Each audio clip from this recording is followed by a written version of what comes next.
નમસ્કાર દર્શક મિત્રો, હું છું રૂપલ લુણીજીયા. સંપૂર્ણ ન્યૂઝમાં આપનું સ્વાગત છે. બનાસકાંઠા લોકસભા બેઠક પર ભાજપના શિક્ષિત મહિલા ઉમેદવાર ડોક્ટર રેખાબેન હિતેશભાઈ ચૌધરીએ મંગળવારે ધાનેરા અને પાલનપુર વિધાનસભા મત વિસ્તારમાં ચૂંટણી પ્રચાર કર્યો હતો.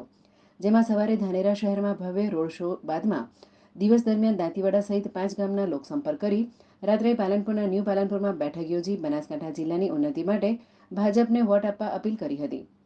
બનાસકાંઠા જિલ્લામાં લાખો પશુપાલકોને દૂધ સંપાદન થકી આર્થિક સદ્ધર બનાવવામાં જેમનો સિંહ ફાળો રહ્યો છે તેવા બનાસ ડેરીના આદ્યસ્થાપક સ્વર્ગસ્થ ગલબાભાઈ નાનજીભાઈ પટેલની પૌત્રી અને બનાસકાંઠા લોકસભા બેઠક પર ભાજપના શિક્ષિત અને મહિલા ઉમેદવાર ડોક્ટર રેખાબેન હિતેશભાઈ ચૌધરીને પ્રચારમાં ગામે ગામ વ્યાપક જનસમર્થન સાંપડી રહ્યું છે. સાથે રેખાબેન છેવાડાના મતદારો સાથે લોકસંપર્ક કરવા ઝંઝાવાતી પ્રચાર કાર્ય કરી રહ્યા છે. જેમાં તારીખ 30 એપ્રિલે મંગળવારે રેખાબેનનો ધાનેરા ખાતે સવારે 8 કલાકે ભવ્ય રોડ શો યોજાયો હતો. જેમાં મોટી સંખ્યામાં લોકો જોડાયા હતા. જે બાદ બપોરે 2 વાગે દાંતીવાડા તાલુકાના ભાડલી જાત, 3 વાગે ભીલડા, 4 વાગે ગાંગુવાડા, 5 વાગે ડેરી અને સાંજે 6 વાગે દાંતીવાડા ખાતે લોકસંપર્ક કાર્યક્રમ યોજાયો હતો.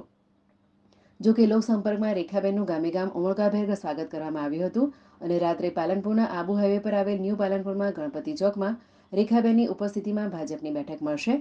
જેમાં દેશની ઉન્નતિ માટે ફરી એકવાર વડાપ્રધાન નરેન્દ્ર મોદીને ત્રીજી વાર વડાપ્રધાન બનાવવા ભાજપને વોટ આપી જંગી લીડથી વિજય અપાવવા માટે ભાજપના ઉમેદવાર ડોક્ટર રેખાબેન ચૌધરી દ્વારા અપીલ કરવામાં આવતા સ્થાનિકોએ તેમને જંગી લીડથી વિજય પ્રાપ્ત કરવામાં સહભાગી થવાની ખાતરી આપી હતી.